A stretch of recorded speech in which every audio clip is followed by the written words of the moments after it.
Este aqui é o Multiprosa e eu sou o tio Flávio para poder conduzir esse programa do Juventude Prateada com você.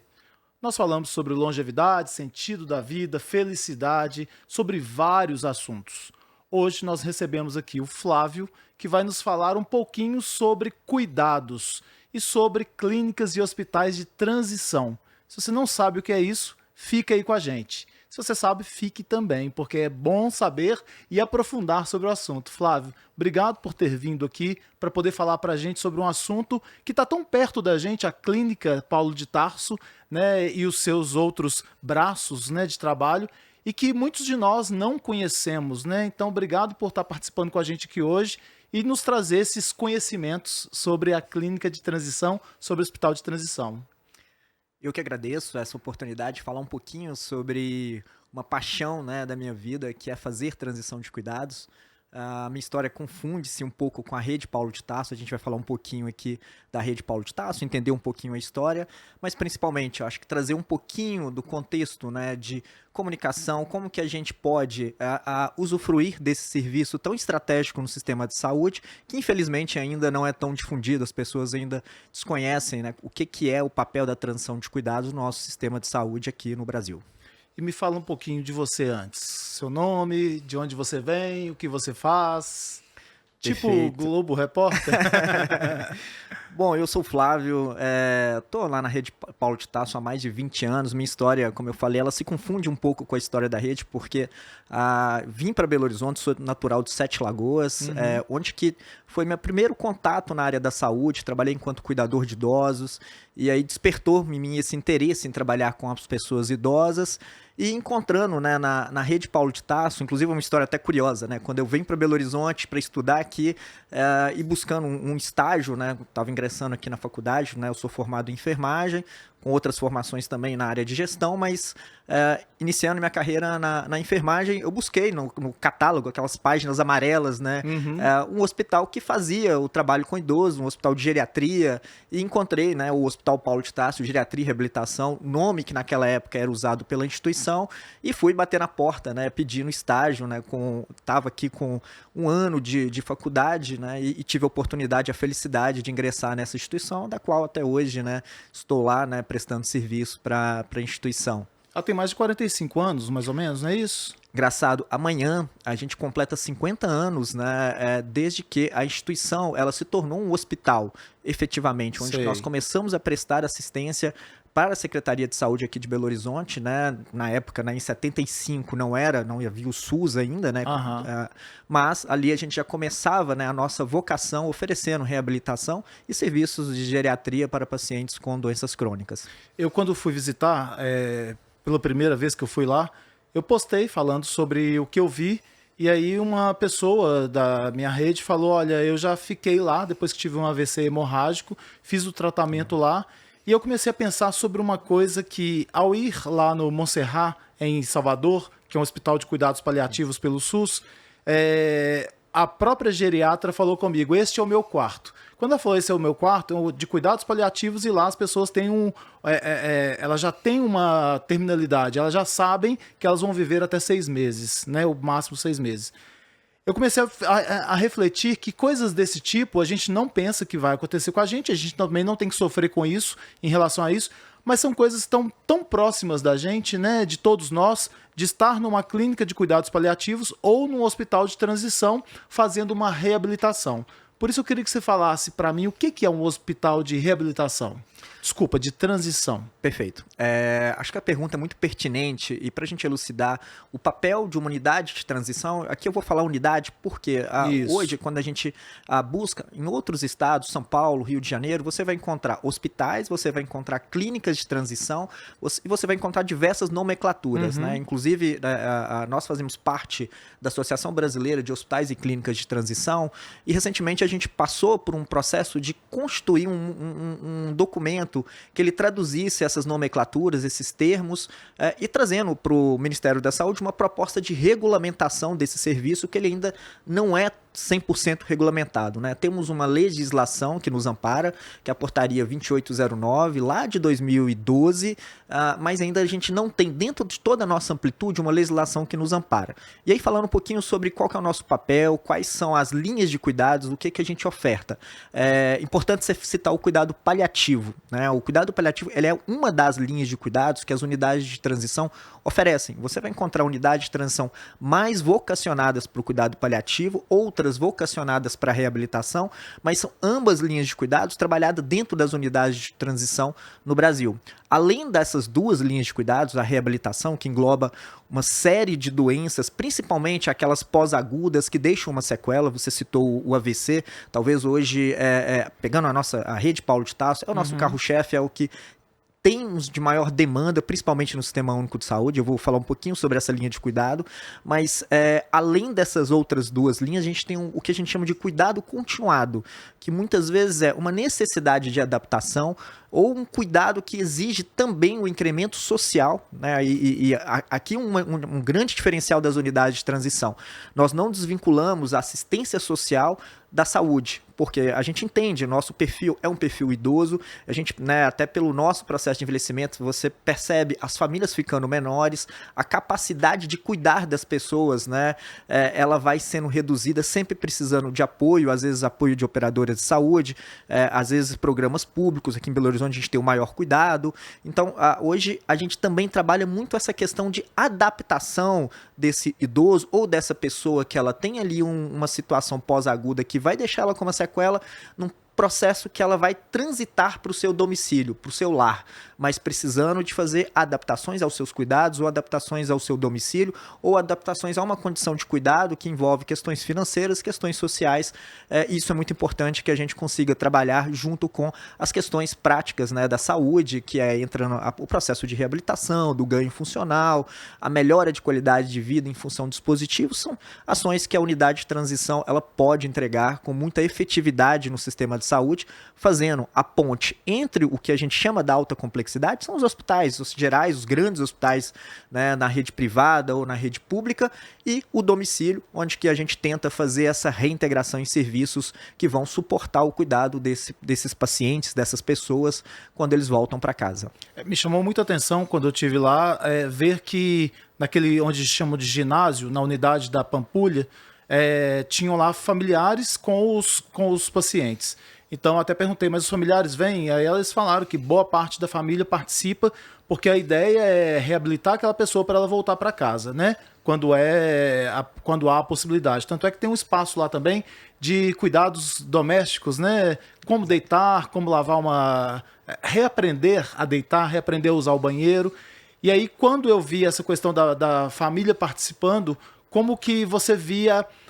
primeiro, o cuidado dos próprios enfermeiros, dos próprios profissionais ali é interessante. Eu até relatei numa matéria que eu fiz, quando eu cheguei lá tinha um profissional que é o responsável por aquela área, ele mandava beijo para uma idosa. Só que o mandar beijo era uma coisa extremamente terapêutica, extremamente técnica, porque quando ele mandava o beijo, ela devolvia, só que ela tinha dificuldade de articulação. E aí o beijo saía como se os músculos todos estavam trabalhando, né, para poder mandar aquele beijo. E eu vi esse contato muito humano ali perto, né? Como que é preparar essas pessoas para voltar para casa, tendo aí a presença da família? Exatamente, esse é um dos nossos propósitos, você trabalhar a parte, né, do cuidado, mas envolvendo diretamente o familiar ou o cuidador. Muitas famílias, né, não conseguem, às vezes por questões de trabalho, não conseguem estar na clínica durante o processo de internação, durante as atividades, e muitas vezes elas contratam cuidadores formais, ou às vezes um familiar, ele assume esse papel na família, e aí cabe à nossa instituição, é um dos nossos propósitos, talvez ali uma parte mais estratégica do nosso serviço, da qual nós preparamos primeiro os nossos profissionais. Eu também exerço a profissão de docência, então trabalhar com os nossos profissionais para que eles repassem os conhecimentos, né, para que eles consigam ser didáticos e consigam construir uma forma de capacitar, desenvolver esse familiar, desenvolver esse cuidador, para que ele possa fazer esse cuidado com eficiência no domicílio, é extremamente importante. Porque a gente sabe que o processo da internação na transição de cuidados, ele é um processo temporário, né? Hoje, geralmente, ele está durando ali entre 40 a 45 dias. A nossa média de permanência, né, considerando, né, a gente faz uma análise, né, faz parte até hoje do que eu exerço dentro da unidade, essa parte de dados, gestão, hoje está em 42 dias. Então, nós temos esse prazo para você, né, simultaneamente obter o ganho funcional desses pacientes, né, através das terapias. Você citou aí a questão do beijo, às vezes a gente trabalha com a terapia da fonoaudiologia, melhorando a questão da comunicação, melhorando a questão da fala, melhorando a deglutição, a forma que ele engole, que ele consegue ali se alimentar de forma segura. Nós temos a fisioterapia, a terapia ocupacional, um trabalho extremamente interdisciplinar para que a gente consiga ali trabalhar junto com o familiar, e o familiar paciente é colocado no centro do cuidado para que ele receba todas as orientações, todas as informações possíveis para que ele tenha a continuidade desse cuidado no domicílio, executando algumas atividades que sejam capazes dele executar com segurança e também promovendo a questão da segurança, né, do nosso paciente. Ele é um agente ativo, tanto dentro do processo de internação quanto posteriormente, porque uma das maiores causas de reinternação são os eventos adversos que ocorrem, muitas vezes por uma administração de uma alimentação com a cabeceira baixa ou fora da capacidade dele engolir aquele determinado alimento, uma ferida que se abre por manter-se aquela pessoa com um grau maior de dependência, muito tempo numa mesma posição. Então são eventos adversos que são passíveis de prevenção quando bem se trabalhado com a família, com o cuidador, para que ele tenha esse processo de desenvolvimento desse conhecimento e apropriação e consegue fazer isso de forma supervisionada, inicialmente dentro da unidade e depois de forma autônoma quando ele vá para casa. Isso é extremamente importante e isso tem uma relevância financeira, uma relevância estratégica extrema, se considerar o nosso sistema de saúde, né, dado os desperdícios, né, que nós temos, principalmente por internações, que elas são evitáveis, né, o que a gente chama nessas reinternações, né, após uma situação aguda ou após um tratamento de saúde. É você deixar o leito disponível para quem tem uma, né, urgência, emergência, tratando a pessoa para que não haja esses eventos que podem ser evitados, né? E eu vi que lá também, você falou quando você começou há alguns anos atrás, tinha a questão do nome da geriatria lá no hospital. Mas lá eu vi que o AVC pode dar em qualquer pessoa, em qualquer idade, né? Havia muitas pessoas novas, mais jovens, havia também pessoas mais idosas. E ali tem, além da transição, que é da volta para casa, na verdade, aos cuidados paliativos. Então você não identifica quem é um paciente, então você passa ali, você não sabe se a pessoa está em cuidados paliativos, se ela está em reabilitação para o retorno e continuidade da vida em casa. Apesar de que cuidados paliativos também pode fortalecer a pessoa para que ela volte para casa e tenha um tempo de vida em casa, né, que é interessante. Como que as pessoas fazem para chegar até lá? O hospital, a unidade, a clínica, a unidade da Pampulha, ela é 100% SUS? Como é que é? Vamos lá. Primeiro, sobre a questão das linhas de cuidados, é importante a gente fazer uma diferenciação. A gente classifica a linha de cuidado desse paciente sob o propósito da internação dele na unidade de transição. Então, se ele tem um potencial de reabilitar, de ter algum ganho funcional, retirar um dispositivo que vai melhorar a qualidade de vida dele, isso ele vai internar para ele ter um processo de reabilitação, usufruindo dos equipamentos, ginásio, de toda a estrutura que nós temos, das equipes que são destinadas para isso. O que não subtrai, muitas vezes, um paciente que... O cuidado paliativo ele é muito extensivo. Ele pode começar-se no domicílio, através de um cuidado paliativo precoce. O que determina é uma condição, né, de saúde, que ele tem uma doença que ela não tem cura e o prognóstico dela ele é desfavorável. Isso vai tendo etapas, né? Geralmente, a maior parte dos pacientes que internam para nós no cuidado paliativo é um cuidado paliativo exclusivo, onde que ele já está naquela fase de terminalidade, naquela fase final, né, para ter a linha de cuidado, usufruir da linha de cuidado paliativo, né, dentro da sua essência. Diminuir a dor, dar mais consciência. Exatamente, quando o propósito dele é fazer controle de sintomas. Dentro do principal sintoma, dor, né, e quando você não consegue fazer esse manejo de forma adequada no domicílio, aí entra a unidade de transição para isso. E como que esses pacientes chegam, né, é a sua pergunta, né, como que eles chegam à unidade de transição? Existem várias formas. Infelizmente, hoje, no Brasil, de forma geral, Minas Gerais sociais, a gente vem aí batalhando muito, né? E aqui agradeço mais uma vez a oportunidade de estar falando isso, porque eu acho que isso é um papel social, né? Da gente mostrar o que é essa unidade, porque muitos profissionais desconhecem isso. Você imagina o público leigo. Então, quando o cara que está lá no hospital geral, um médico, né, o profissional que faz esse direcionamento, a navegação desse paciente não consegue direcionar correto, muitas vezes esse paciente fica perdido na rede e ele perde a oportunidade.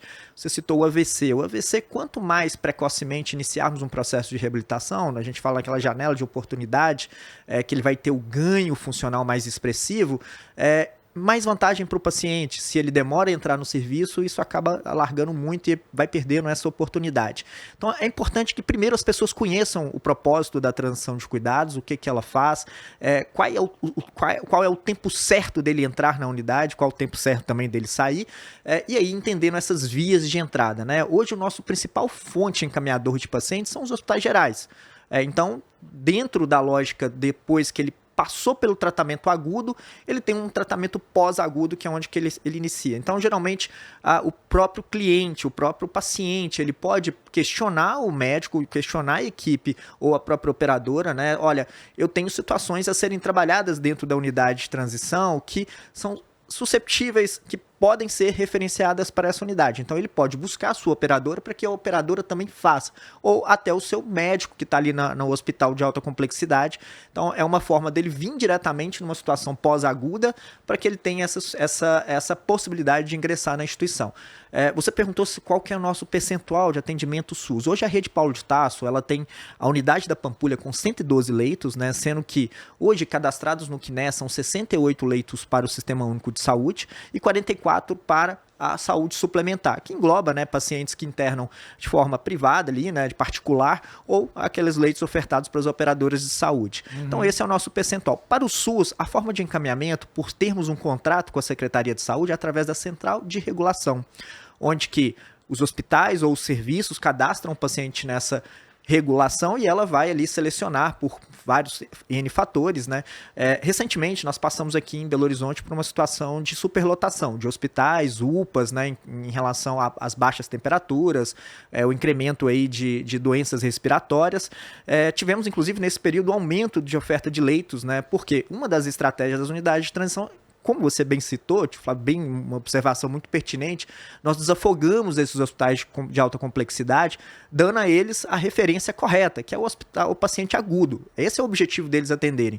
E a unidade de transição trabalhando no pós-agudo. Então, como você aumenta leito, e hoje Belo Horizonte tem uma insuficiência, o Brasil tem uma insuficiência absurda, né? A gente tem um abismo em relação ao que deveríamos ter de leitos de transição de cuidados para o que temos, né, em termos de proporção. Só para você ter uma ideia, os Estados Unidos hoje, ele tem mais leitos pós-agudos, né, do que leitos agudos. Hoje a proporção aqui nossa a cada 14 leitos pós-agudos, nós temos 1.000 leitos agudos. Então, para você ver o abismo que nós estamos mesmo. O abismo que nós estamos aí. E, né, aí pelo SUS a gente tem essa forma e tem um contato direto, né, com os nossos serviços. A gente tem através do nosso site, né, Rede Paulo de Tarso, através da Clínica de Transição Paulo de Tarso. Hoje nós temos uma outra unidade que comemorou agora 1 ano, né, de atuação e já estamos com ela, né? Tivemos aí no último mês 100% de ocupação dessa unidade, menos de 1 ano de atuação dessa unidade, que é a Clínica de Transição Santor, né, localizada ali no Santa Lúcia, né, perto ali da Raja, né, da Barão de Melo, onde que ali a gente atende somente público privado, né, e operadoras de saúde. É interessante falar porque esse atendimento, ele sustenta o atendimento lá da unidade da Pampulha, né? Porque aí você tem um atendimento particular, que é 100% particular, mas que sustenta um trabalho que é feito na unidade da Pampulha e que também sustenta um trabalho totalmente voluntário, né, totalmente filantrópico, que é feito lá em Paraupebas, né, pertinho aqui, pertinho inclusive da sua cidade, Sete Lagoas. E como é que é esse trabalho do IPS lá? Muito bom, muito, né, pertinente porque a Rede Paulo de Tarso é uma instituição filantrópica, né? A gente tem um papel social muito importante e nós temos esse braço social, que é o Instituto de Promoção ao Ensino Inclusivo, né? Então a gente trabalha, né, com crianças com deficiência das diversas, né? A maior parte são deficiências cognitivas, deficiências intelectuais, onde que ela precisa ali, além de uma assistência de saúde, ela vai precisar também de trabalhar a parte de assistência social e também o ensino. Então, o nosso IPS hoje, né, a gente oferece, além, né, da escola que funciona dentro do IPS, uma escola totalmente inclusiva e totalmente preparada para receber esses alunos. Simultaneamente, essas crianças, elas têm ali também assistência social para suas famílias e também, né, a assistência à saúde através do CERD, que funciona dentro da nossa instituição, onde nós oferecemos ali suporte clínico assistencial para as crianças, né? Hoje atendemos mais de 200 crianças, né, ali do município de Paropeba, de Caetanópolis, muito dentro daquela região. E é um projeto fantástico, né? Convido você a conhecer. É muito cativante. A gente que está dentro da Rede Paulo de Tarso, sempre quando a gente tem alguma situação de difícil, a gente visita lá, conversa ali com os pais. São crianças muito vulneráveis. Vê ali né, as crianças dentro de um processo de reabilitação, dentro de um processo de felicidade mesmo, né? É um ambiente muito harmônico ali que traz né, essa motivação extra, né, para a gente que está ali no dia a dia de trabalho, né? Né, o IPS, ele é 100% gratuito para essas crianças, né? E nós temos um trabalho hoje também, ainda nesse âmbito social, onde que nós temos um processo que mantém principalmente a qualidade assistencial dos nossos leitos SUS. A gente sabe que a tabela SUS é uma tabela deficitária, para a gente ofertar para essas crianças um serviço de qualidade, porque é isso que a gente busca sempre, né? Uma qualidade assistencial.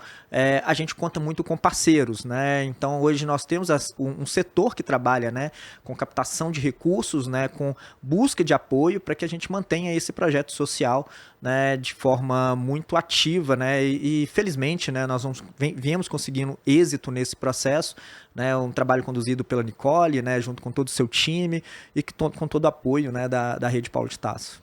Então a gente já vai falar aqui, já que já estamos quase encerrando, que as empresas que quiserem patrocinar, que quiserem apoiar, políticos também, né, através das emendas parlamentares, isso é extremamente importante, porque quando eu fui lá eu vi um quadro com o nome dos políticos que apoiaram, que mandaram emendas parlamentares, e é uma instituição séria, é uma instituição que presta conta daquilo que recebe. Então, os políticos têm que se atentar para um ambiente desse, porque está ajudando ali, né, um volume grande do SUS. Tem essa questão das crianças que são atendidas lá no IPS, e é um trabalho que tem que crescer, né? Está aí há 50 anos, mas que pode crescer ainda mais. Eu vi que está em obra também a unidade lá, para que a gente possa ter pessoas que estejam nos hospitais, muitas das vezes com uma falta, uma baixa esperança, chegando no lugar onde ela tem uma dedicação exclusiva para desenvolver-se e voltar para casa, né? Porque uma imobilidade, alguma coisa nesse sentido, faz a pessoa ficar com uma baixa esperança. E ali ela vê com os fisioterapeutas, com educadores físicos, com fonoaudiólogos, com terapeutas ocupacionais, que há a possibilidade de uma continuidade da vida, né? Para a gente encerrar, fala para a gente como que as pessoas podem conhecer e entrar em contato com a rede. Perfeito. O nosso propósito é muito claro, é transformar vidas, né? E a gente conta realmente com o apoio da comunidade em geral. Você citou sobre hoje, né? Os parlamentares, hoje nós recebemos emendas parlamentares municipais, estaduais, federais, além também de participarmos, né, de projetos de leis de incentivo, como o PRONAS, que é voltado para a pessoa com deficiência, lei de incentivo à pessoa idosa, né? Você citou, nós atendemos a pessoa idosa em maior número, mas temos pessoas jovens, né? Temos o nosso IPS que a gente atende lá crianças, então são meios hoje que nós podemos ali trabalhar com essa captação, através de doações diretas também, né? A gente tem um contato, até referindo o contato, é 3448-5389, é o contato lá que você vai conversar com a Nicole, com a Bárbara, com as meninas que estão lá no setor de relações institucionais, que ela vai permear todas essas possibilidades, né, hoje de apoio. Hoje nós temos, além dos parlamentares, várias empresas que nos ajudam, né, fazendo todo um processo ali, às vezes não é com recursos recurso financeiro direto, às vezes com alimentos que nos ajudam a melhorar a questão do incremento da merenda das crianças, alimentação, até dos próprios colaboradores, dos pacientes, né? A gente consegue ali fazer, a gente tem parcerias aí hoje com vários serviços até dentro da área da saúde que nos ajudam a manter esse trabalho, porque a gente busca, acima de tudo, excelência no nosso cuidado. O nosso propósito é transformar vidas e a gente só consegue transformar essas vidas com qualidade, com efetividade, com uma assistência muito de qualidade, né, para a gente entregar esse propósito nosso da Rede Paulo de Tarso. Excelente. Qual que é o arroba aqui para poder... Porque você falou o telefone, que é o 31, Minas Gerais, 3448-5389. Isso. Né? E qual que é a gente pode colocar arroba Rede Paulo de Tarso? Perfeito. Lá você consegue encontrar, né, inclusive onde que a gente faz a nossa prestação de conta, tem toda, né, os mecanismos onde que você pode colaborar enquanto a doação ou enquanto voluntário também, é uma outra forma de apoiar a instituição. Lá você encontra através do arroba Rede Paulo de Tarso todos esses meios, né, e o contato, mais uma vez, 3448-5389. Você vai falar com o setor de relações institucionais. Ok, Flávio, obrigado pela sua participação aqui. Estamos de portas abertas também para trazer novidades. Podem usar esse espaço quando quiserem, tá bom? Agradeço. Nós ficamos por aqui e eu te encontro no próximo programa. Até lá.